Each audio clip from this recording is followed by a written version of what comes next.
Adalah sambutan pertama, yaitu sambutan dari Ketua Pelaksana kepada Bapak Jundaris. Kami persilahkan untuk memberikan sambutan. Assalamualaikum warahmatullahi wabarakatuh. Alhamdulillah, segala puji hanya milik Allah Subhanahu wa Ta'ala yang telah memberikan kita nikmat iman, nikmat Islam, dan nikmat kesehatan sehingga kita dapat berkumpul dalam acara tarahib hari ini. Selawat serta salam semoga senantiasa tercurah pada junjungan Nabi besar Muhammad SAW beserta keluarga, sahabat, dan seluruh umat hingga akhir zaman. Yang terhormat pada Bapak Dr. Herianto Nazar MH, Atas Hukum Kedutaan Republik Indonesia. Yang terhormat Ketua Formatra Ustadz Imam Riyadi LCMA. Yang terhormat Pak Ade Kuswara selaku narasumber kita nanti, dan Ustadz Fadila Lutfi Abiasa LCS selaku narasumber. Acara tarhib ini kita selenggarakan sebagai wujud syukur kita dan persiapan menyambut datangnya bulan suci Ramadan, sehingga acara ini dapat meningkatkan semangat kita dalam menyambut bulan penuh keberkahan dengan hati yang bersih, amal yang ikhlas, dan niat yang tulus. Kami juga mengucapkan terima kasih pada seluruh pihak yang telah membantu hingga terlaksananya acara ini. Acara ini berjalan lancar dan membawa manfaat bagi kita semua. Wabillahi taufiq walhidayah. Wassalamualaikum warahmatullahi wabarakatuh. Selanjutnya kami persilahkan kepada Bapak Herianto Nazar, Dr. Herianto Nazar MH.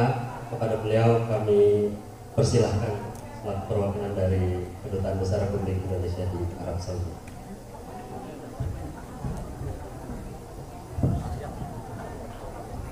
Bismillahirrahmanirrahim. Assalamualaikum warahmatullahi wabarakatuh. Alhamdulillahirabbil alamin, wassalatu wassalamu ala asyrofil anbiya'i wal mursalin wa ala alihi wa sahbihi rasulillahi ajmain, amma ba'du. Rabbi shrah li sadri wa yassir li wahlul 'uqdatam min lisani yafqahu qawli. Yang sama-sama kita hormati Ustadz penceramah pada hari ini, kemudian narasumber. Begitu juga ini saya lihat ada beberapa ketua ya, ketua dari Formatra, kemudian ada ketua ODOJ, sekaligus PPNI juga. Jadi kami mengucapkan dan mendoakan semoga kita semua dalam lindungan Allah Subhanahu wa Ta'ala, termasuk ada adik-adik dari jamaah imam. Jadi kebetulan pada hari ini saya berdiri di depan mewakili Bapak Dubes, karena kemarin saya diminta untuk mewakili karena beliau masih berada menemani Ibu Megawati lagi umroh, jadi mungkin tidak bisa hadir. Saya juga sebenarnya terharu diundang ke sini. Kok saya ada yang spesial diundang? Kemarin kalau nggak salah beberapa hari yang lalu Pak Unsil ngirim undangan ke saya khusus pribadi. Nah, padahal saya kan sudah mewakili dari KBRI. Ya, mudah-mudahan itu sebuah tanda saya diterima dan diajak untuk bergabung bersama di jalan-jalan kebenaran dan kebaikan.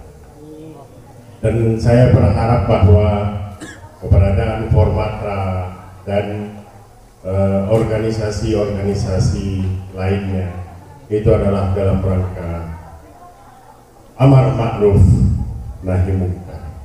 Dalam hal ini Semoga forum-forum yang ada ini bisa menular kepada yang lain untuk membuat yang lain bisa berubah dari yang jauh dari nilai-nilai agama kepada mendekatkan diri dan mengamalkan nilai-nilai agama.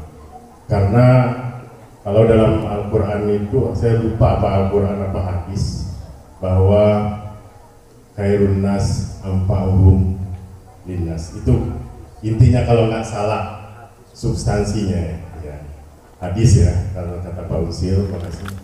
Nah, jadi bagaimana kita berada dimanapun bisa memberi peran untuk orang lain dalam rangka kebaikan. Itu yang pertama. Yang kedua, yang ingin saya sampaikan adalah bahwa peran dari KBRI, kami selalu menghimbau dan menyampaikan bahwa KBRI itu insya Allah akan selalu terbuka. KBRI itu adalah bagian dari kita semua yang menjadi wakil pemerintah di Indonesia. Karena itu jangan suka-suka untuk bersilaturahmi, untuk berkonsultasi. Perlu juga kami sampaikan, seperti kasus yang terjadi di Malaysia misalnya, ada penembakan. Nah, ini bisa menjadi pelajaran bagi kita semua, bahwa ketika KBRI ada sebagai perwakilan, kita tidak bisa untuk leluasa melakukan tindakan seperti kita sebagai aparat hukum di Indonesia. Itu yang perlu kita ketahui. Buktinya kalau di Malaysia sampai hari ini yang bisa dilakukan hanyalah KBRI berbicara dengan penegak hukum di sana, mendorong agar proses hukum ini dilaksanakan secara benar. Begitu juga yang dilakukan oleh KBRI di sini. Jadi kita tidak bisa menekan mereka, ayo selesaikan ini nggak boleh, ini nggak boleh, nggak bisa. Tetap kita harus menghormati aturan hukum yang ada, karena itu adalah sebagai prinsip perlindungan yang digariskan. Begitu juga bahwa siapapun yang berbuat tangan mencincang, bahu memikul, ya, siapa yang berbuat harus bertanggung jawab. Itu prinsipnya. Karena itu Bapak Ibu sekalian, mudah-mudahan dengan forum-forum seperti ini bisa menjadi salah satu sarana preventif menghindari PMI kita, saudara-saudara kita dalam masalah di sini. Karena kami juga ingin menyampaikan bahwa dalam hal forum-forum yang ada, yang terjadi beberapa waktu terakhir ini, ada juga yang teledor dalam artian apa? Bertindak sendiri. Makanya tidak seperti yang sudah diketahui atau yang belum mengetahui, boleh saya sampaikan, ada di antara PMI kita yang terlibat dalam penggerbekan, itu kan dalam rangka nahi munkar. Yang terjadi akhirnya dia masuk penjara karena dilakukan tanpa menghormati aturan yang berlaku di sini. Nah, ini perlu kita hati-hati semua, karena itu mari dalam forum-forum yang ada kita lakukan kegiatan-kegiatan yang watawasau bil haq, saling mengingatkan, saling mengisi. Tidak ada yang sempurna. Baik bapak-bapak, ibu-ibu yang aktif, termasuk saya juga, kita sama-sama ada kurangnya, ada sisi lebihnya. Itu yang harus kita sempurnakan. Dan hari ini mudah-mudahan apa yang disampaikan oleh Bapak Ade dan Ustadz bisa mengisi ruang-ruang kosong yang ada pada diri kita hari ini. Demikian, perbanyak maaf. Billahi taufik wal hidayah. Wassalamualaikum warahmatullahi wabarakatuh. Mengaitkan dengan puasa, bahkan ada yang melakukan diet itu dengan puasa. Seperti itu, betul Pak ya? Oh, mic-nya sudah ada Pak? Boleh langsung dipakai. Nah, ada satu pertanyaan Pak terkait puasa ini. Apa sih manfaat puasa untuk metabolisme tubuh? Nah, itu seperti apa? Silakan Pak.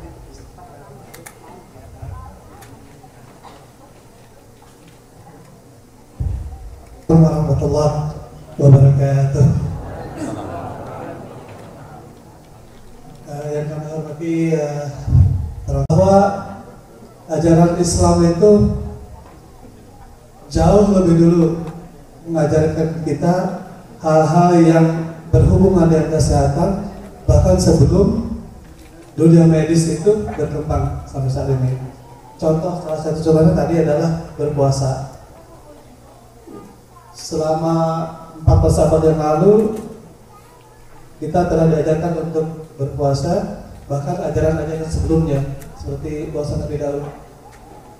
Sekarang ada tren dalam dunia kesehatan. Mungkin jamaah sekalian pernah dengar intermittent fasting atau puasa intermittent atau jendela makannya dibatasi. Kita ada fase di mana berpuasa dalam kurun berapa jam, biasanya mungkin di atas 12 jam.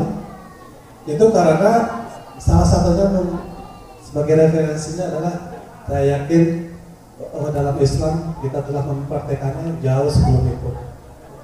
Manfaatnya ya banyak sekali penelitian yang bersifat ilmiah yang dilakukan oleh para ahli berbagai institusi, termasuk pada level penelitian yang tinggi seperti meta-analisis.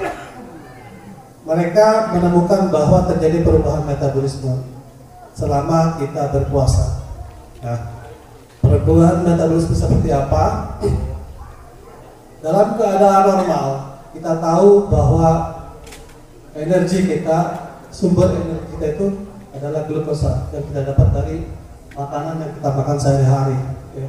Baik itu karbohidrat maupun unsur-unsur lain yang ujung-ujung nanti dirubah menjadi glukosa. Nah, glukosa itulah yang akan dipakai oleh sel-sel kita untuk beraktivitas, untuk membangun sel juga.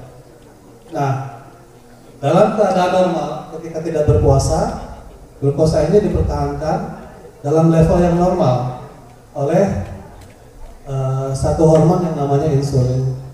Terus, nah jadi ketika ada penurunan sedikit, nanti ada hormon lain yang akan berperan untuk mempertahankan level itu. Tetapi pada keadaan normal, sebelum glukosa itu turun dalam darah, kita sudah makan lagi, kan? Artinya kita mempertahankan glukosa kita juga dengan makanan yang kita makan sehari-hari. Kita makan 3 kali sehari, makanan pokoknya misalkan ditambah dengan makanan selangnya, pagi misalkan dengan kopi, lalu dalam keadaan tinggi bahkan. Nah, apa yang terjadi ketika berpuasa? Berpuasa setelah di atas 4 jam atau 6 jam, maka kadar gula tadi dalam darah itu akan menurun. Sedangkan kita batasi pasokan dari makanan kita sehari-hari. Kita nggak masukin lagi tuh gula ke tubuh kita. Apa yang terjadi? Maka sebetulnya dalam organ kita, terutama hati, itu menyimpan cadangan energi lain yang disebut dengan glikogen. Glikogen itu bentuk lain dari glukosa yang dikonversi untuk disimpan. Nah, maka cadangan tadi, glikogen yang terutama sumbernya di hati, sebagian juga di otot, tapi sebagian besar untuk dipakai itu adalah di hati, akan dikonversi dengan bantuan yang namanya enzim glukagon. Jadi akan dikonversi lagi untuk memenuhi kebutuhan glukosa tadi. Nah, itu dalam 6 jam. kita tetap masih berpuasa terus. Bahkan di sini sampai 12 jam lebih kan ya. Kita berpuasa dari jam misalkan jam 5 atau mungkin jam 5 makan terakhir, buka-buka mungkin jam 6, ya lebih dari 12 jam. Di atas 12 jam jaringan cadangan tadi, glikogen tadi ya, itu lama-kelamaan turun dengan berjalannya waktu. Puasa hari kedua, ketiga, keempat, kelima, kelima sampai 1 bulan. Yang terjadi adalah maka tubuh akan mencari cadangan lain. Cadangan target berikutnya adalah lemak. Nah ini sebetulnya yang bagus. Ya. Jadi cadangan tadi trigliserida itu akan atau lemak yang disimpan namanya trigliserid akan dikonversi lagi, diambillah. Ya, dirubah menjadi asam lemak. Asam lemak ini adalah salah satu sumber energi lain selain glukosa yang bisa dipakai oleh sel tubuh. Nah, jadi terjadilah asapnya pembakaran lemak. Ya, pembakaran lemak untuk mempertahankan kita tetap bisa beraktivitas dengan energi yang levelnya sama. Nah, dalam waktu yang lama itu, proses itu, maka akan terjadi perubahan metabolisme tadi. Lemak kita lama-lama akan dibakar dan dipakai sebagai energi. Benefitnya apa? Banyak penelitian menunjukkan sebanyak 12% sampai hampir 30% itu terjadi penurunan total kolesterol setelah kita berpuasa. Ya, itu kabar baiknya. Terus juga mungkin nanti kita bahas lebih lanjut kadar glukosa dalam darah kita lebih terkontrol, terutama bagi ada penelitian terhadap orang-orang yang mengalami penyakit gula atau diabetes tipe 2. Mereka lebih cenderung lebih terkendali, terkontrol level glukosa. Terus ada juga terhadap insulin, sensitivitas insulinnya itu lebih sensitif. Dan banyak lagi yang lain. Itu kira-kira sekilas. Oke, tidak mampu untuk makan rutin misalnya, seperti yang kita lakukan 2-3 kali sehari misalnya. Maka dengan disyariatkan puasa diantaranya hikmah yang disebutkan oleh ulama kita adalah menimbulkan atau menumbuhkan perasaan-perasaan tersebut, sifat-sifat empati, agar sehingga seorang muslim, seorang mukmin yang sukses Ramadannya, maka diharapkan bukan hanya ketika dia keluar dari bulan Ramadan tidak hanya aspek ubudiyahnya saja yang baik, tetapi juga aspek sosialnya juga baik.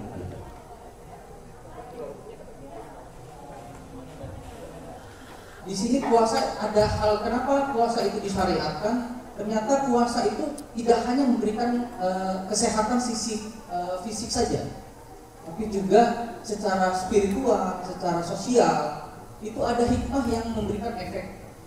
Artinya kesehatan yang disyariatkan yang akan kita dapatkan ketika kita berpuasa adalah kesehatan jasmani dan juga rohani kita. Jadi luar biasa ya, ternyata hikmah puasa itu memberikan kesehatan tidak hanya sisi jasmani kita. Walaupun secara jasmani sudah disampaikan oleh Pak Ade tadi ya, secara medis memberikan metabolisme perubahan metabolisme yang lebih baik gitu ya. Yang tadinya glukosa itu kadar gula ya tadi. Kadar gula tinggi ya, yang itu menyebabkan sakit kepala, migrain gitu ya. Habis duduk gitu ya, kalau habis duduk langsung berdiri kunang-kunang gitu biasanya. Itu mungkin salah satu efek daripada glukosanya tinggi Pak. Jadi ngopinya itu jangan pakai gula. Jadi kopinya kopi aja gitu, kopi hitam ya, pahit tanpa gula gitu dan sebagainya. Oke. Nah, bagaimana puasa ini memiliki pengaruh atau membantu detoksifikasi Pak dan regenerasi sel-sel tubuh? Ada nggak itu kaitannya puasa terhadap hal tersebut? Ya betul, betul sekali. Saya menemukan beberapa artikel ilmiah juga yang membahas tentang bagaimana dan terbukti bahwa terjadi detoksifikasi. Sumbernya dari tadi, dari metabolisme, perubahan metabolisme tubuh. Jadi ketika tadi kadar gula menurun, kemudian cadangan gula juga dipakai gitu ya, cadangan gula di hati itu yang namanya glikogen dipakai habis, akhirnya turunlah lemak, ya turunlah lemak. Nah lemak inilah yang disebut tadi detoksifikasi. Jadi ada kemungkinan toksin-toksin atau zat-zat yang tidak diinginkan oleh tubuh itu tersimpan bersama lemak. Nah, ketika terjadi pembakaran tadi, maka lemaknya bukan hanya lemaknya aja yang diharapkan, dan terbukti terjadi toksin-toksin atau zat-zat yang kurang diinginkan oleh tubuh juga ikut keluar. Gitu. Atau kita sebut racun tubuh. Racun tubuh lah, racun tubuh kasarnya begitu. Nah, bagaimana nih kita simak dari sisi syariat yang diajarkan oleh Nabi kita, Nabi Muhammad SAW. Seperti apa Ustaz? Terkait dengan hal-hal yang berkaitan dengan puasa secara syariat, maka kita dapati ada beberapa sunnah-sunnah yang disyariatkan terkait dengan puasa ini. Misalnya kita katakan disunahkan untuk menyantap sahur sebelum berpuasa. Dan juga bukan hanya menyantap sahur, termasuk disunahkan juga mengakhirkan sahur. Jadi sahurnya jangan terlalu malam dan terlalu awal misalnya kita katakan. Kemudian ketika berbuka juga Nabi Muhammad SAW mengatakan bahwasanya disunahkan untuk berbuka dengan rutab pertama. Kemudian kalau tidak ada maka tamar. Punya kurma yang basah, Ya. kalau nggak ada baru kurma kering. Kalau tidak ada baru berbuka dengan air. Mungkin nanti bisa sampaikan dengan oleh Pak Ade kenapa sih secara kesehatan gitu, kenapa Nabi itu mensyariatkan berbuka dengan yang kurma dulu. Mungkin barangkali bisa dielaborasikan lebih dalam oleh Pak Ade. Kedemikian itu diantara sunnah-sunnah yang disampaikan oleh Nabi kita. Dan juga tidak diperkenankan atau dilarang yang dinamakan puasa wisal. Jadi dia berpuasa tanpa buka. Dia puasa hari pertama terus nggak buka, diterusin sampai puasa hari kedua, ketiga. Nah itu termasuk yang dilarang oleh syariat. Maka kita lihat bagaimana syariat ini memperhatikan juga kan, bagaimana memperhatikan sisi-sisi kesehatan. Dan syariat ini tidak datang dengan sesuatu yang memberatkan umatnya. Mungkin demikian. Itu juga cukup berpengaruh. Nah, bagaimana ini Pak Ade terkait pilihan-pilihan makanan ketika kita berpuasa? Ya, Masya Allah, ini kandungan berikutnya terhadap ajaran kita. Rasulullah mengajarkan kita untuk makan atau berbuka dengan 3 butir kurma. Nah, dan saya menemukan juga artikel yang sama dalam jurnal yang dimuat oleh Cleveland Clinic. Cleveland Clinic itu salah satu institusi kesehatan yang menjadi rujukan di dunia kesehatan. Dan saya menemukan itu. Jadi memang betul sekali kenapa kita harus berbuka dengan segelas air putih, kemudian cukup dengan 3 butir kurma. Kenapa? Pertama,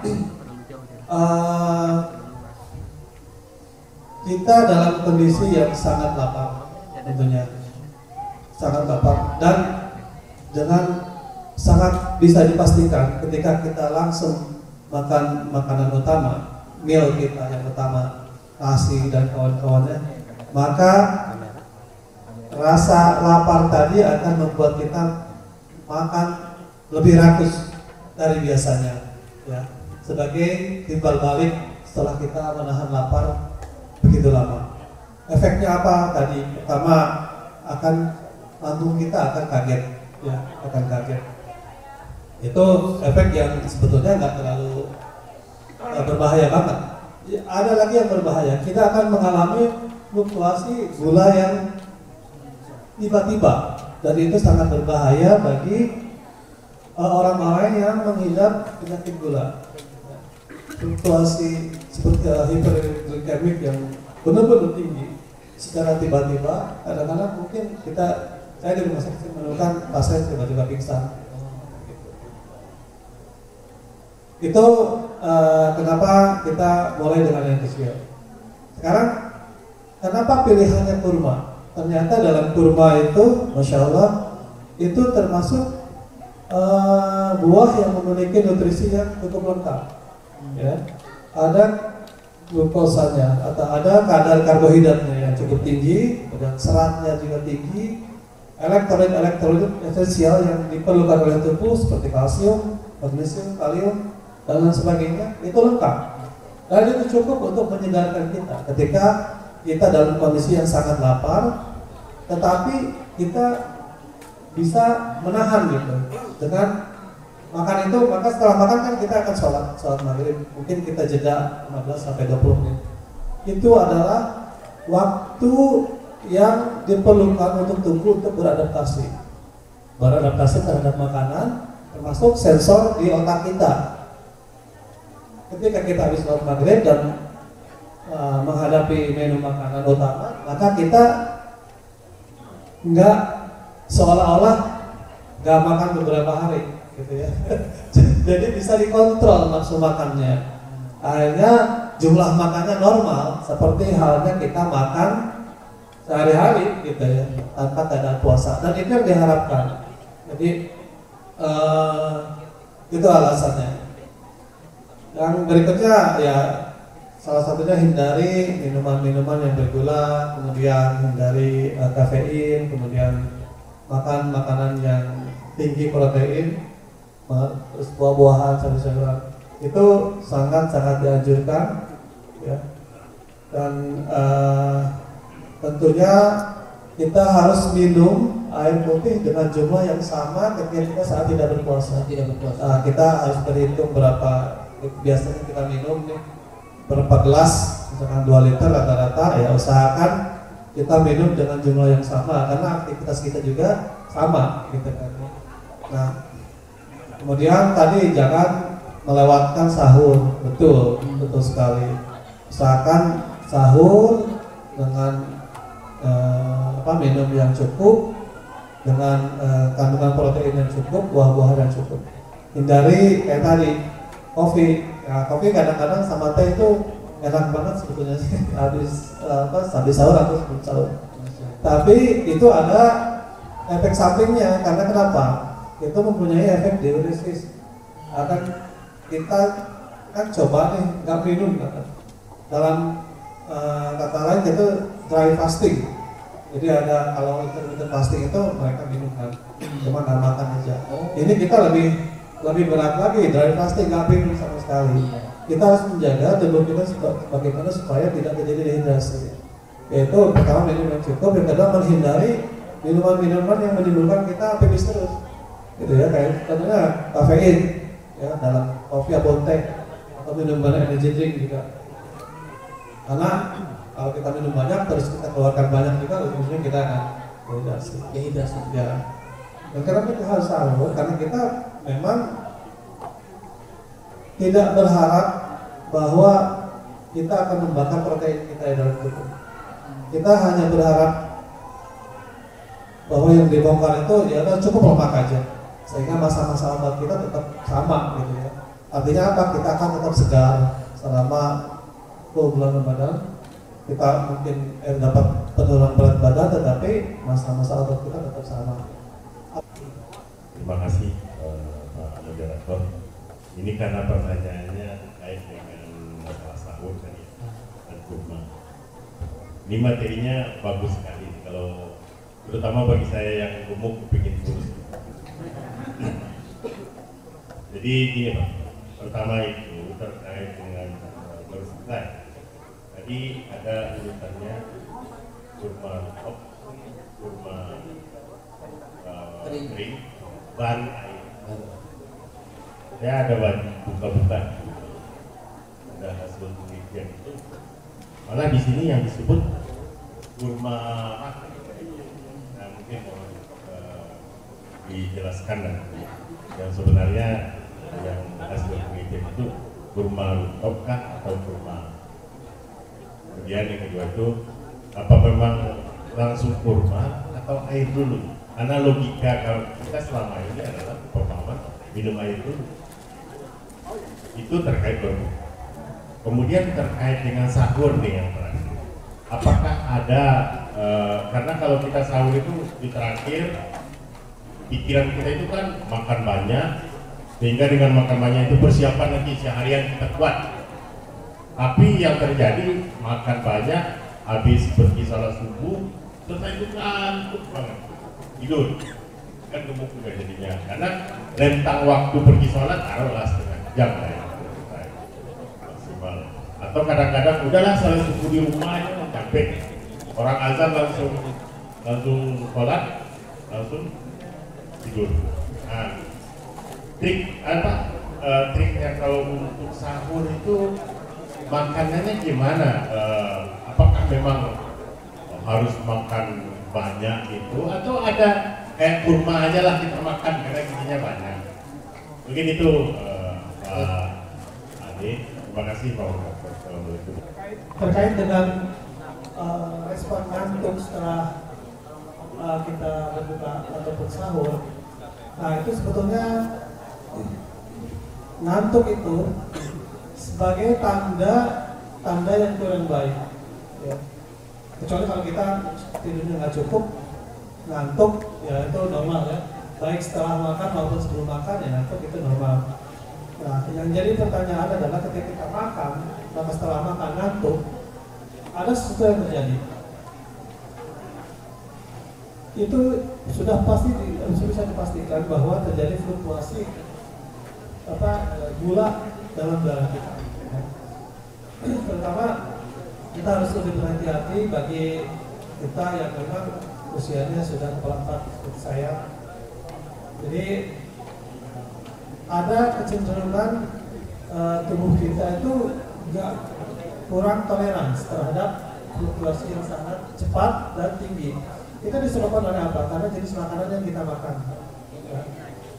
Kita makanan tinggi karbohidrat, misalkan tinggi gula, goreng-gorengan. Dari gorengan aja misalkan itu bisa 400 kalori sampai 500 biji. Jadi kita makan berapa biji? Bisa 3 gitu ya. Kemudian belum minuman manisnya. Itu yang menyebabkan sebetulnya kita ngantuk. Ya, dan itu tanda yang nggak bagus. Dan lebih jauh lagi itu bisa sebagai tanda yang namanya intoleransi glukosa. Ya. Cikal bakal ke depannya intoleransi terhadap resistensi terhadap insulin tadi. Kesananya lagi itu bisa namanya diabetes pra-diabetes. Jadi diabetes yang disebabkan bukan karena kerusakan organ yang menghasilkan tadi insulin, tetapi diabetes yang disebabkan karena pola makan kita yang menjejali tubuh kita dengan sangat tinggi glukosa sehingga resistensi insulin tadi yang harus menjadi energi itu berkurang lama-lama sehingga lumpuh. Itu yang menjadi ngantuk. Jadi saya pertama adalah kurangi makanan-makanan yang meningkatkan gula secara signifikan. Contohnya minuman yang gula selama itu pasti naik. Yang kedua, bisa kurangi karbohidrat, nasinya kita kurangi dikit. Saya turunin dikit Nasinya biar 8/1/4 kejauhan gitu kan. Lebih banyak porsi sayur sama proteinnya. Makan ayam, makan daging itu nggak bikin kita ngantuk, tapi kan ada proses yang cukup lama.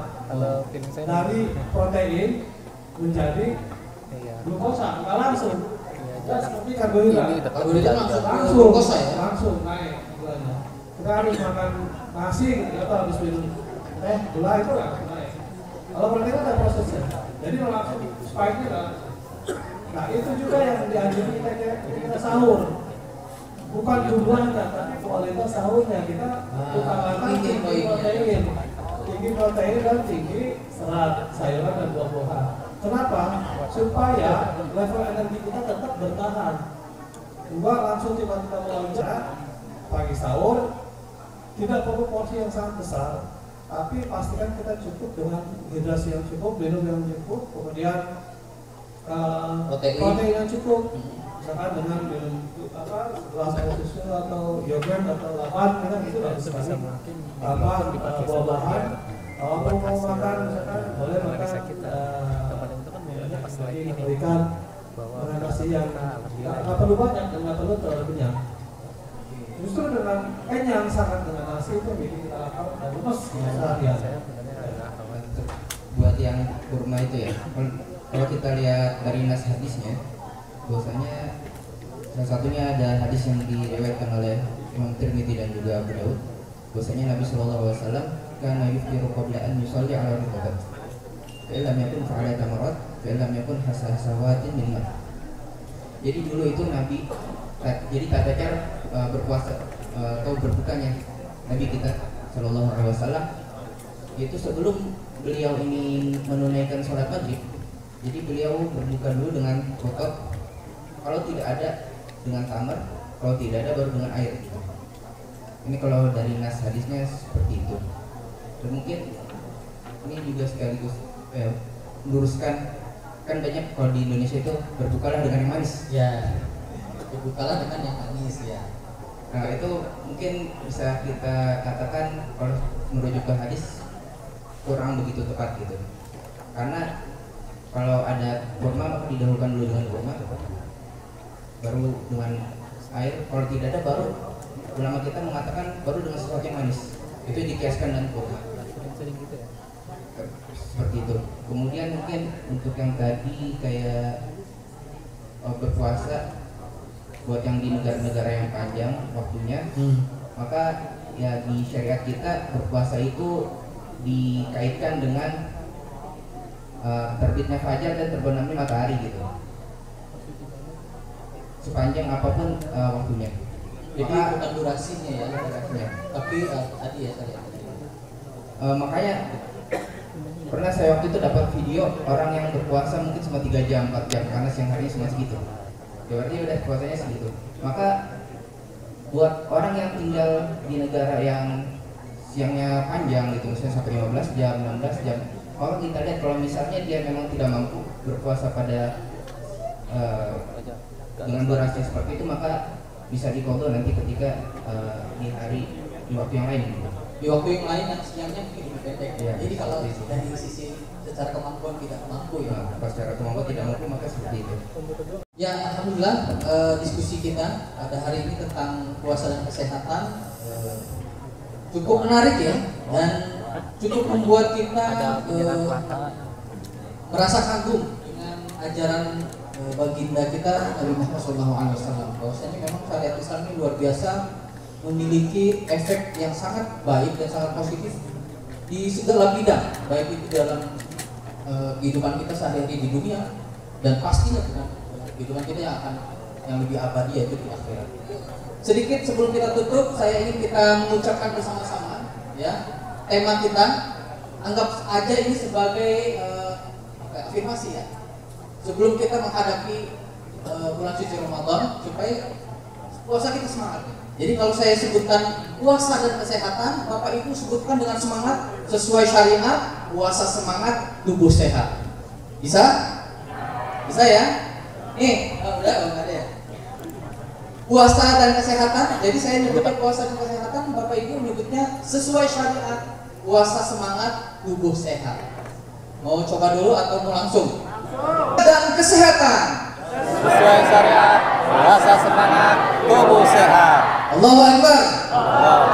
Baik, terima kasih dari kami dan khususnya dari saya sebagai moderator, mengucapkan terima kasih banyak atas segala perhatian Bapak Ibu semua, dan kami memohon maaf jika terdapat kesalahan atau perilaku yang tidak berkenan dari hati Bapak Ibu sekalian, dan kepada Allah tentunya kami mohon ampun.